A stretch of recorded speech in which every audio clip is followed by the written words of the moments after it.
Hello guys, welcome back to 1 Minute IT Shot. In this video, I'll show you how to enter your BIOS from any PC without pressing any startup keys.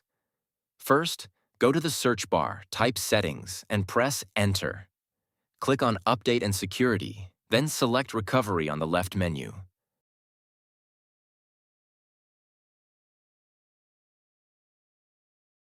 Under Advanced Startup, click Restart Now. Your PC will reboot into a blue options screen.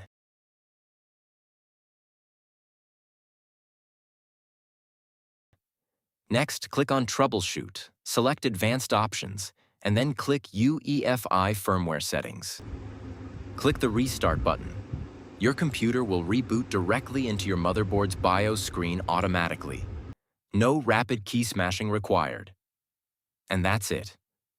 If this video helped you out, please leave a like, subscribe to 1 Minute IT Shot, and I'll see you in the next one.